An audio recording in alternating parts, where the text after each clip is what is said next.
먼저 전달사항 전하겠습니다. 내일 강동 지방에 정기 지방회가 신강교회에서 있습니다. 은혜로운 지방회가 될 수 있도록 기도해 주시고, 또 이로 인해서 내일 오전에 있는 화수목 기도회는 개인 기도로 드리게 됩니다. 이 점 착오 없으시기 바랍니다.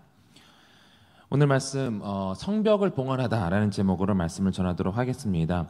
느헤미야서는 성전의 성벽을 세우는 이야기를 다루고 있지만, 이보다 더 중요한 것은 이 성벽을 세우는 과정에서 있어서 하나님의 말씀을 듣고 자신의 죄와 또 조상의 죄악들을 회개하면서 하나님께 순종하지 못했던, 그리고 구별되지 못했던 자신들의 모습을 깨닫고 하나님 안에서 회복되는 과정을 다루고 있습니다. 그래서 느헤미야 10장을 보게 되면 이스라엘이 심판을 받고 또 예루살렘 성이 황폐해진 이유에 대해서 그들이 하나님께 순종하지 않고 구별되지 못했던 자신의 모습을 깨닫고 자복하는 모습이 나옵니다.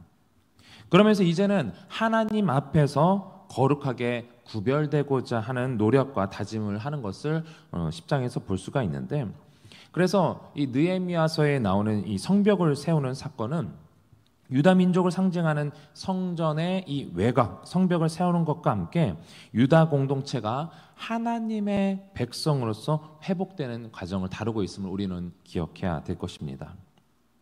우리의 신앙도 마찬가지입니다. 여러분들의 신앙을 무너졌을 때에, 어떤 요인으로 인해서 무너졌을 때에 가만히 있는다고 해서 회복됩니까?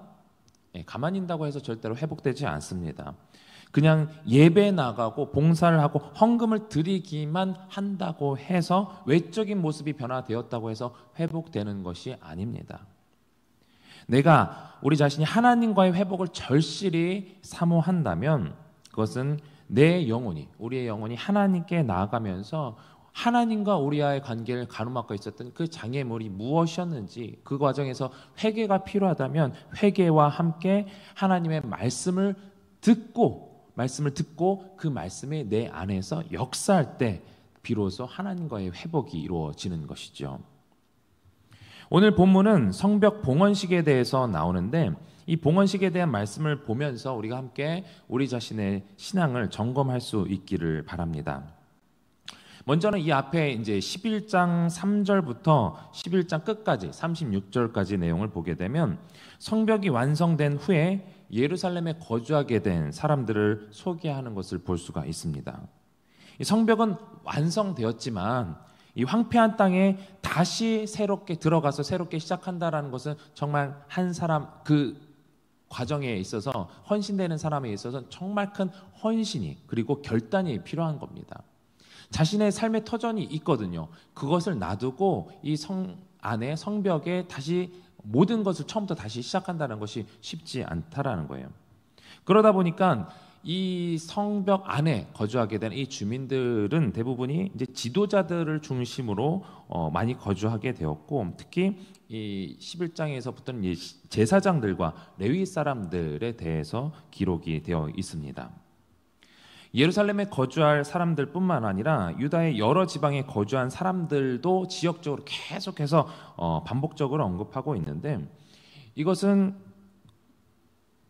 바벨론에서 귀환한 이 공동체가 멸망 전에 이 영토를 회복해 가는 것, 단지 그냥 지역을, 어떤 땅을 차지했다라고 해서 끝나는 것이 아니라 그곳에 실질적으로 거주하면서 하나님께서 기뻐하시는 거룩한 공동체로서 회복되는 것을 보여주고 있는 것이죠. 그리고 계속해서 이 땅을 완전히 회복해 나갈 것이라는 어떤 미래적인 열망이 보여지는 것입니다.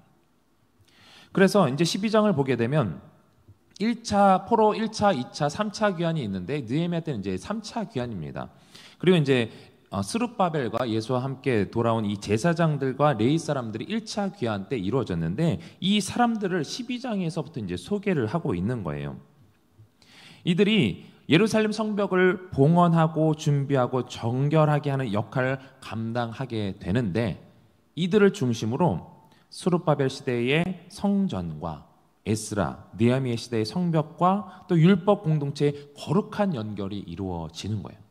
그러니까 포로 1차 귀환 때부터 하나님께서 역사하셨던 것들이 이 느헤미야 시대의 성벽이 완성되면서 비로소 완성돼 가는 것이라는 겁니다.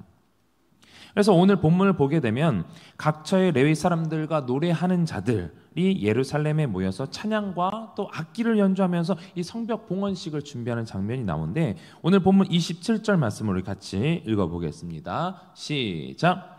예루살렘 성벽을 봉헌하게 되니 각처에서 레위 사람들을 찾아 예루살렘으로 데려다가 감사하며 노래하며 재금을 치며 비파와 수금을 타며 즐거이 봉헌식을 행하려 하매. 예, 아멘. 각처에 있는 레위 사람들, 이제 성 안에 있는 사람들도 있었을 뿐더러 더 많은 사람들이 또 이제 외곽에 있었던 레위 사람들이 있었는데, 이 성벽 봉헌식을 위해서 모든 사람들, 모든 레위 사람들이 총동원되어야 되는 상황인 거예요. 그래서 그 사람들을 찾아 예루살렘으로 데려다가 감사하며 노래하며 재금을 치며 비파와 수금을 타며라고 이렇게 말씀하고 있는데, 이 방식은 역대하 5장 12절 13절 보게 되면 솔로몬이 성전을 봉헌했을 때와 똑같은 방식으로 진행되고 있는 겁니다. 솔로몬 성전에 비하면 물론 이제 외관으로 봤을 땐 초라하지만 그래도 갖추어질 것은 다 갖추어져서 하나님께서 기뻐하시는 성전과 성벽을 함께 이제 봉헌하는 것이죠. 그렇게 온전히 성전이 세워졌고 그 성전을 안전하게 보호하는 이 성벽이 세워졌고 그 안에 거룩한 백성들이 채워져 가는 것을 보면서 하나님의 나라와 하나님의 비전이 더 확장되는 것을, 또 하나님의 비전이 이루어지는 것을 보게 되는 것입니다. 처음에 영적인 초막절을 지키는 것을 시작으로 해서 그들의 중심 역시 다시 하나님의 백성으로서의 변모를 찾아가는 것입니다.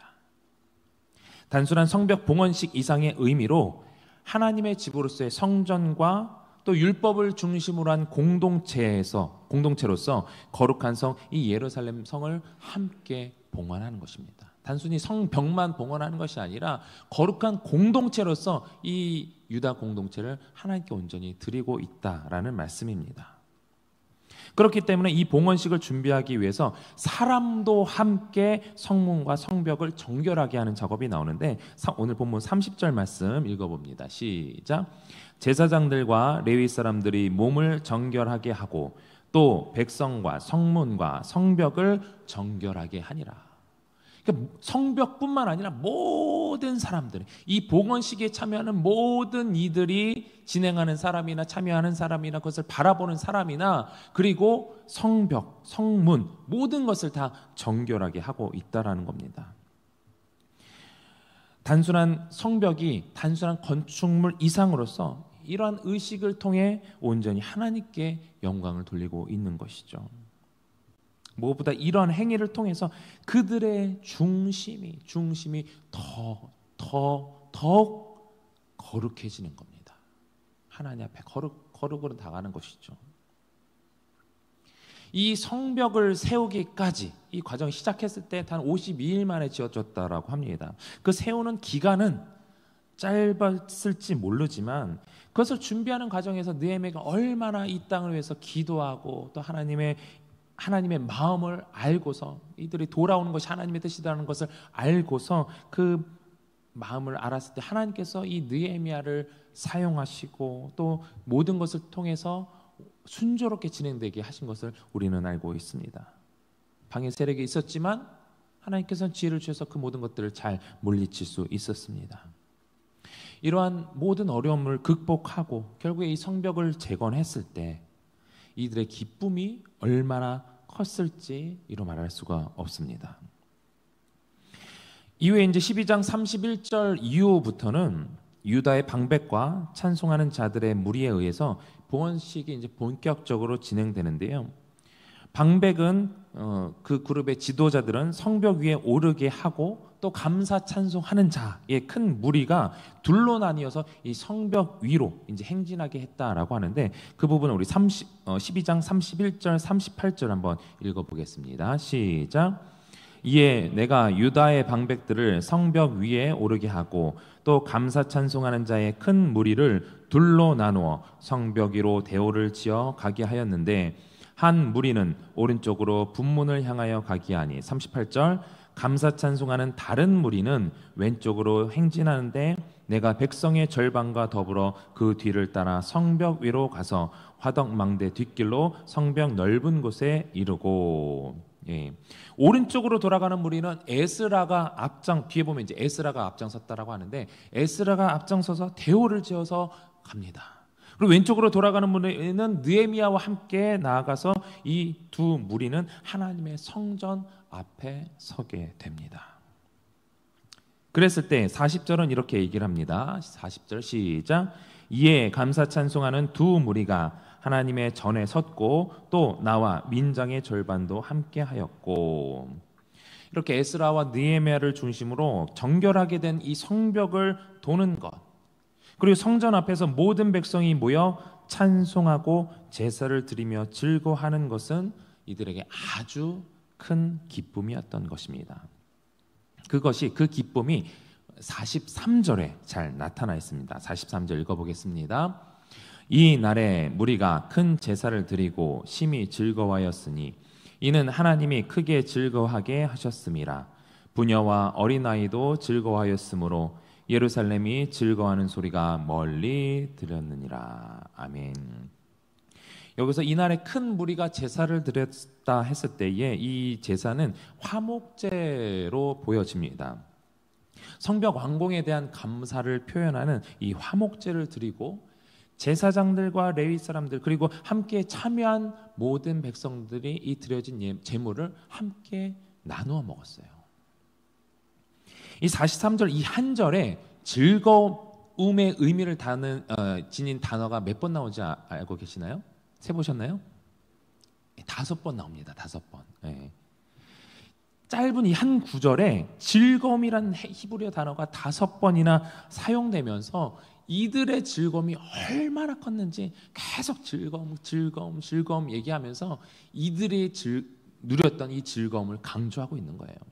봉헌식의 그 즐거움.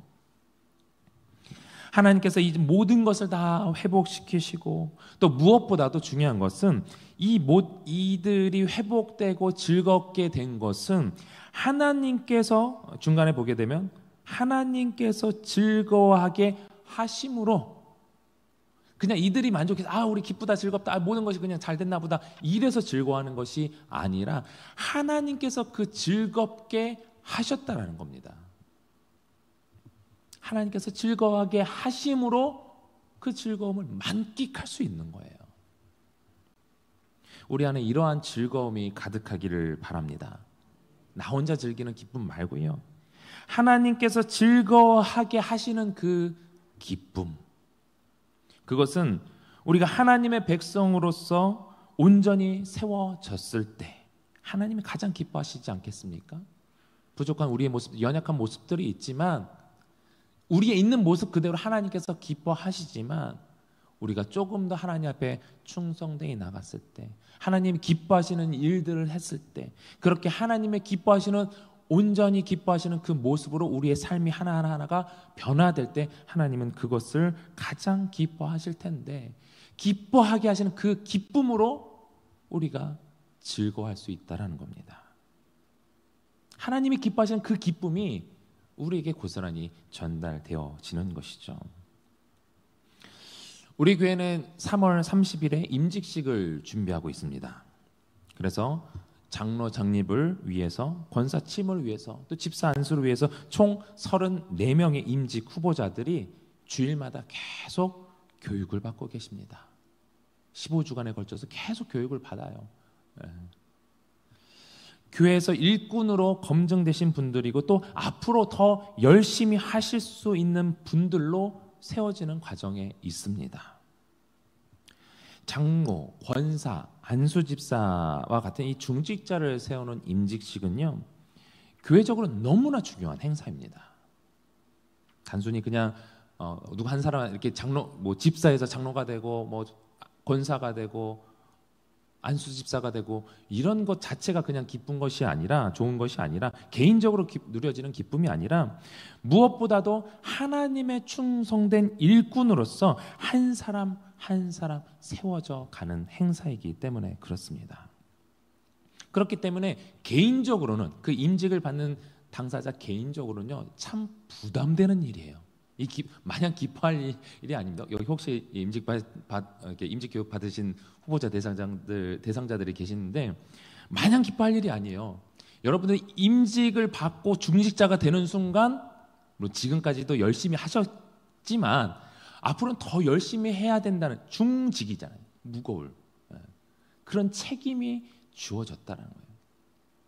근데 그 임직의 그 권면을 받았을 때 내가 오케이, 알겠습니다, 순종하겠습니다 라는 것은 지금까지 내가 순종했지만 앞으로 더 열심히 순종하겠노라 라는 다짐 가운데 있는 것이죠. 누가 기뻐하겠습니까? 담임 목사님 기뻐하실까요? 네, 기뻐하시죠. 근데 누구보다도 기뻐하시는 것은 하나님이세요. 하나의 일꾼이, 더 열심히 할 충성스러운 일꾼이, 잘하였도다 네가 작은 일에 충성하였으면 더 많은 것을 맡기겠노라고 하신 그 하나님의 기쁨이 이 순간에 이루어지는 거예요. 이 기쁜 일에 우리는 아유 나는 안 됐네, 저 사람 되네 하고 배 아파야 할 일인가요? 아니죠. 같이 기뻐해야 될 일이에요. 같이 기뻐하고 축하하고 하나님이 기뻐하시는 그 기쁨에 동참해서 와 정말 이제 더 우리 서울제일교회 더 부흥하려나 보다, 더 많은 일을 하려나 보다, 그런 기쁨에 하나님이 즐거워하시는 그 즐거워하시게 하는 그 기쁨으로 우리 역시 기뻐해야 될 줄 믿습니다. 그래서 이 귀한 사역에 잘 감당할 수 있도록 세워지는 또 중직자들을 위해서 여러분들이, 당사자들 열심히 기도하고 계시고요. 우리도 역시 귀한 일꾼이 세워질 수 있도록 함께 기도해 주실 수 있기를 바랍니다. 네, 44절은 성벽 봉헌식이 이루어진 이후 어느 시점으로 보여지는데 봉헌식 이후에 나타난 사람들의 반응입니다. 우리 44절을 같이 읽어보겠습니다. 시작.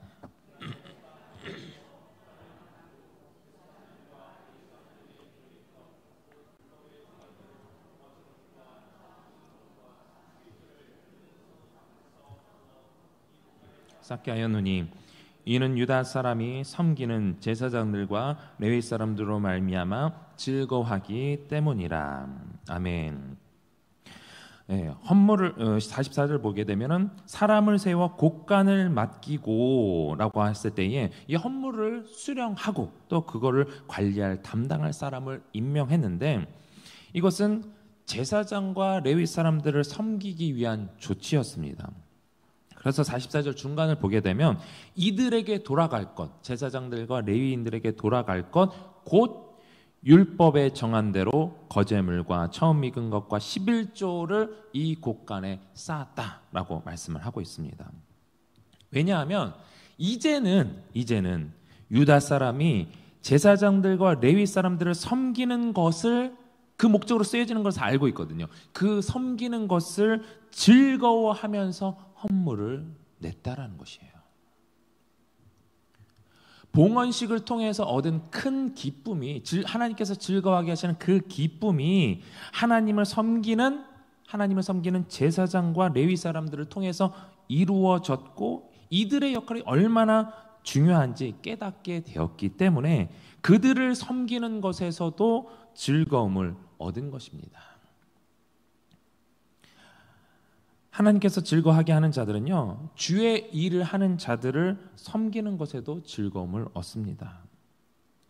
목회자들뿐만 아니라 교회에서는 보이지 않는 곳에서 열심히 주의 몸된 교회를 섬기는 자들이 많이 있습니다.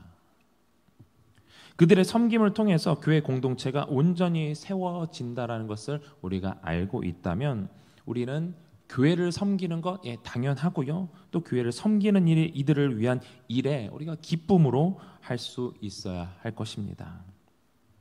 개인적으로 이제 목회자들을 이제 섬기시는 분들 보면요, 풍족한 중에서 섬기시기보다는 풍족한 중에서 섬기시는 분들도 계시지만 없는 중에 힘들게 섬기시는 모습을 보게 됩니다.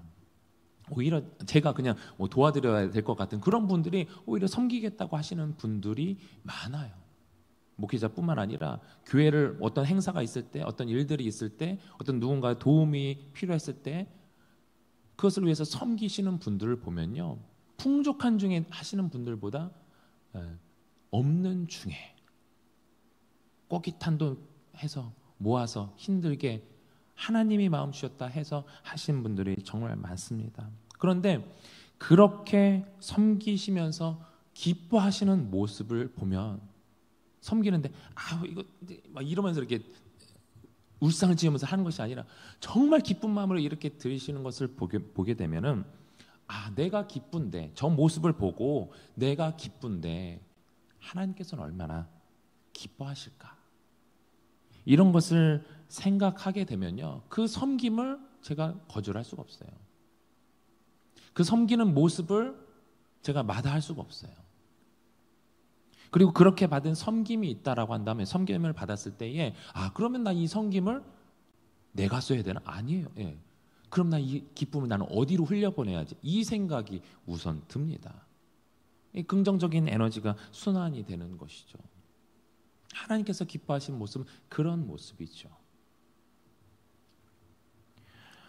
오늘 본문은 성벽이 완공되고 그 성벽을 봉헌하기까지 유다 공동체가 하나님의 백성으로서 영적으로 어떻게 회복되고 있는가, 그 부분에 대해서 말씀을 나누었습니다.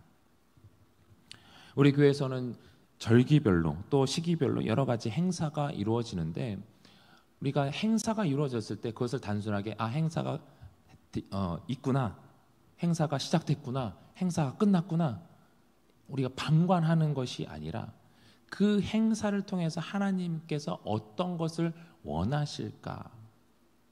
교회에서 행사를 한다고 하면 목적은 무엇입니까? 영혼 구원이죠. 이 본문에서는 성벽 재건이라는 특별하게 보이는 이 봉헌식을 통해서 영적 각성이 이루어지지만, 교회적으로 이루어지는 큰 행사 또는 개인적으로 이루어지는 어떤 일들이 이루어질 때 우리의 관심은 영적으로 새로워지고 성령으로 충만해지는 데 있어야 할 것입니다. 개인적으로도 그렇고, 또 한 영혼 한 영혼이 이 행사를 통해서 어떻게 세워질 것인가, 우리는 거기에 관심을 가져야 합니다. 그래서 행사가 있을 때 여러분들이 기도해야 될 그 초점은 거기입니다. 행사에 어떤 이벤트가 있는데 내가 당첨돼야지, 어떻게 하면 당첨될 수 있을까. 물론 이것도 또 우리의 흥미를 위해서 필요하지만, 그보다는 이 이벤트를 통해서 어떻게, 사실 목회실에서 그거 연구하고 있거든요. 어떻게 한 영혼을 이렇게 끌어당길 수 있을까, 그런 고민 가운데 하나님이 즐거워하게 하시는 그 기쁨이 이 행사를 통해서 나에게 어떻게 전달되어질 것인가, 그것을 고민할 수 있었으면 좋겠습니다. 그래서 그것을 통해서 개인의 만족이 아니라 하나님께서 기뻐하시는 일로 인해서, 하나님께서 즐거워하시게 하심으로 인해서 참된 기쁨을 누릴 수 있게 되기를 주님의 이름으로 축원합니다. 우리 주신 말씀 기억하면서 함께 기도하실 때에, 주님께서 즐거워하시게 함으로 인한 참된 즐거움이 우리 가운데 있기를 소망합니다. 그래서 우리 교회가, 그리고 우리 자신이 은혜와 영적으로 충만해질 수 있도록 기도하시고, 또 무엇보다도 이제 3월 30일 아까 말씀드렸듯이 임직식이 있습니다. 한 일꾼 한 일꾼이 세워지는 귀한 자리입니다. 그 자리에 아시는 동역자들이 있다면, 또 모르는 동역자 할지라도 이름 하나하나를 기억하시면서 하나님, 이 일꾼들이 귀하게 사용될 수 있도록, 또 귀한 일꾼을 온전히 잘 충성된 종으로 세워질 수 있도록 그것을 위해서 기도해 주시고, 또 우리 다음 세대의 부흥을 위해서 기도하실 때 특별히 이번 주 15일부터 유년부 새봄 캠프가 있습니다. 은혜로운 집회와 모든 일정이 될 수 있도록, 또 남아있는 다른 부서의 각 새봄 캠프를 위해서 기도해 주시고, 또 교회 부흥을 위해서 기도하시고, 우리 둔촌동 시대가 활짝 열릴 수 있도록 또 각자의 기도 제목을 놓고 우리 주님 3번 간절히 부르고 통성으로 기도하겠습니다. 주여